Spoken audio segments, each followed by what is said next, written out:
Good morning. You're listening to The Brief Wake Up, your mindful start to the day. I am Handel, your daily coffee companion, helping you wake up informed, thoughtful, and maybe just a little amused before the day gets old. If you're commuting, corralling kids, or just standing in line for caffeine, you're in the right place. Let's get you caught up. In the news this morning, let's clean up one of the most anxiety-producing headlines in modern parenting. Does Tylenol during pregnancy cause autism or ADHD? A major new evidence review just landed, and the bottom line is straightforward. Across the best designed data, there's no credible link. This new paper is a large systematic review and meta-analysis. The kind of study that doesn't rely on one data set, but instead synthesizes the totality of higher quality research. The authors pulled in 43 studies covering more than 1 million children and put special weight on the designs that matter most in pregnancy research, studies that can separate correlation from cause. And here's the key problem with older scary headlines. When a study finds an association, it may not be the medication at all. It may be the reasons the medication was taken. For example, fever itself in pregnancy can be a risk marker for adverse outcomes. Pain can reflect inflammation, infection, autoimmune disease, and migraine. Things that also correlate with neurodevelopmental diagnoses. So if you don't control for those factors, Tylenol becomes the blamed middleman. That's why the most convincing work uses sibling control designs, comparing siblings where one pregnancy had exposure and another didn't, which helps control for shared genetics and home environment. A large 2024 study using that sibling approach found exactly what you'd expect if the earlier signal was confounding. The association disappears, no increased risk of autism, ADHD, or intellectual disability once you account for familial factors. Now you may hear some people mention, but what about biomarker studies that found higher ADHD or autism rates with acetaminophen metabolites in cord blood? Those studies are important, but they're not the final word. Biomarkers can correlate with dose, timing, illness severity, metabolism differences, and other exposures. In other words, biomarkers can show exposure, but they don't automatically prove causality, especially if the underlying illness is the real driver. So what should a pregnant patient do with this? Most expert groups still land in the same practical place. Acetaminophen remains the preferred first-line option for pain and fever in pregnancy, used at the lowest effective dose for the shortest necessary time, and ideally with OB guidance if it's becoming frequent or prolonged. The bigger clinical mistake is undertreating a significant fever or pain syndrome out of fear, because that can carry its own risks. So yes, this is one of those rare moments where the best evidence is reassuring. Tylenol isn't the villain in the autism story. Confounding is. The news is next.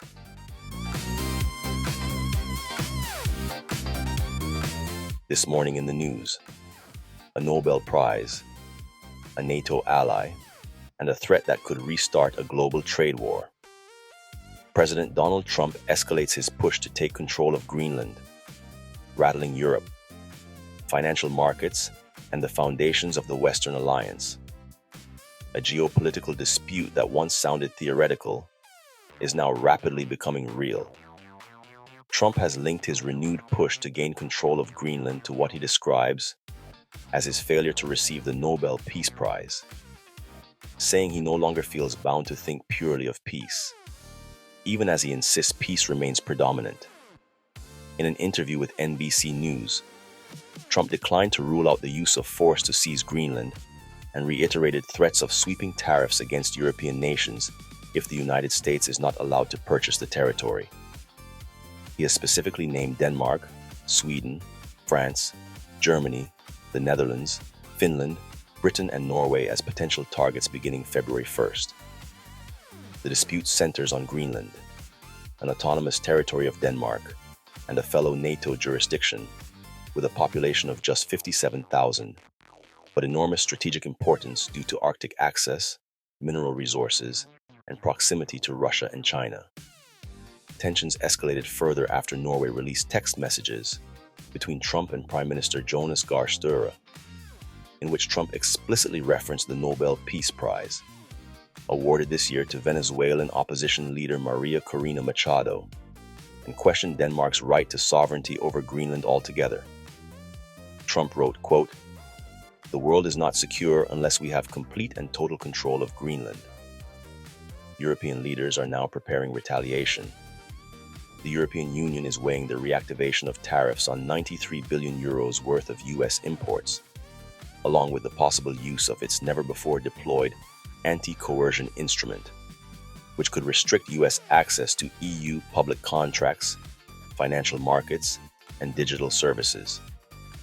Denmark's foreign minister pushed back bluntly, saying, "You can trade with people, you don't trade people." Greenland's prime minister echoed that sentiment, stating the territory will not be pressured and that its future must be decided by Greenlanders themselves. Denmark also confirmed that troops are landing in western Greenland as part of a scheduled Arctic military exercise, routine in name, but symbolic amid rising tension. At the World Economic Forum in Davos, European leaders, including Germany's chancellor, are seeking talks with Trump to de-escalate the situation. The US Treasury Secretary warned that retaliation by Europe would be very unwise, insisting Greenland is being viewed strictly as a strategic asset, not a political grievance. The broader concern is structural. This dispute threatens to fracture NATO unity at a time when the alliance is already strained by the war in Ukraine and long-standing disagreements over defense spending. Markets are watching closely. Investors fear a return to the volatility of 2025's trade war, when escalating tariffs rattled supply chains and global confidence before temporary agreements restored calm. For now, diplomacy continues, but the rhetoric has sharpened, deadlines are approaching, and Europe is preparing countermeasures if talks fail. This is no longer just about Greenland. It is a stress test for alliances, for trade, and for the post-war international order itself. Tech and culture is next. For tech and culture this morning, we talk about the paradox of speed. Why driving faster doesn't get you there faster. There's a strange truth about modern city driving, and you've probably felt it yourself. You press the gas a little harder, weave through a few cars, cruise at 45 and a 30, and somehow still end up sitting at the exact same red light as the calm driver you passed 3 blocks ago. It feels paradoxical, but it's not a fluke. It's how the system is built. Here's the core paradox. In cities with lots of traffic lights, your speed is not the limiting factor. The lights are. Your travel time isn't determined by how fast you can move between intersections. It's determined by how long you're forced to sit still at them. Transportation research is very consistent on this. Studies from the Federal Highway Administration, Transport for London, and MIT's Urban Mobility Lab all show the same pattern. Even if you drive 10 to 15 miles per hour faster, your actual time savings across a multi-mile urban corridor is shockingly small, often around 1 minute over 5 miles, sometimes less. Because in a signalized grid, the bottleneck is not the roadway, it's the red lights. A single red light, especially one with a 45 to 60 second cycle, can erase the entire benefit of driving faster for several blocks. So your effective speed collapses. You may be traveling at 45 miles per hour for a moment, but your average speed over the mile ends up looking a lot more like 22 or 25 miles per hour, because you're forced to decelerate, idle, and accelerate again. And research shows that 30 to 55% of total travel delay on urban roads comes from those acceleration cycles, not from cruising speed. And then there's the part people rarely think about: green wave timing. Most modern cities coordinate their traffic lights for a specific progression speed, usually around 28 to 32 miles per hour. If you follow that speed, you catch greens. If you drive faster, you actually hit more reds. So paradoxically, when you push harder, you end up stopping more. The road is designed to discipline the driver. This is why driving aggressively in the city doesn't outperform driving smoothly. You feel fast, but you're not moving faster, because the system caps your throughput no matter how quick your reflex is or how heavy your foot. And the psychology lines up with the engineering. Drivers dramatically overestimate the time they save while moving fast and underestimate the time they lose while sitting still. So you get a sense of making progress, even when your total trip time barely changes. Maybe 30 seconds, maybe a minute. So the next time you see someone gunning it between lights, weaving through traffic, only to end up right next to you at the next intersection, remember the math. Speed feels like control, but in a traffic light grid, control belongs to the timing system, not the driver. That's the paradox. And once you understand it, it changes the way you think about speed entirely. The lighter roast is next. When does pushing your kids actually matter? Parents worry about this constantly. If I don't push now, will I ruin everything later? Here's the uncomfortable truth. For young kids, pushing academically mostly makes parents feel productive. Before about age 6 or 7, extra academics don't create durable advantages. They create early readers, who often end up average readers by 3rd grade. Early math kids, who get caught by peers once everyone's brain matures. That doesn't mean early childhood doesn't matter. It matters enormously, just not in the way we package it. What matters early is learning how to try, how to fail without collapsing, how to stay with something slightly uncomfortable. That's not reading drills. That's puzzles, games, waiting your turn, being bored and figuring out what to do next. Around elementary school, something shifts. Not because the content suddenly matters, but because habits start sticking. And then around middle school, effort finally compounds. That's when structure, expectations, and challenge begin to predict outcomes, which means the real risk isn't not pushing early enough. It's pushing in a way that teaches kids their worth depends on performance. The goal early isn't acceleration, it's confidence. Because kids who believe effort works will eventually outwork kids who were just ahead once. So, if you're worried you're behind, take a breath. You're not late. You're early in the part that matters. Our commemoration is next.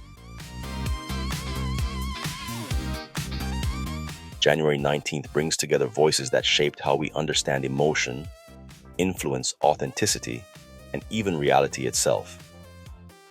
Edgar Allan Poe, born on this day in 1809, gave literature permission to explore fear, grief, obsession, and the darker architecture of the mind. He didn't just tell stories, he legitimized inner darkness as something worth examining, laying the foundation for modern detective fiction and psychological storytelling. On Dolly Parton's birthday, we commemorate a performer that showed that cultural power doesn't have to harden into ego.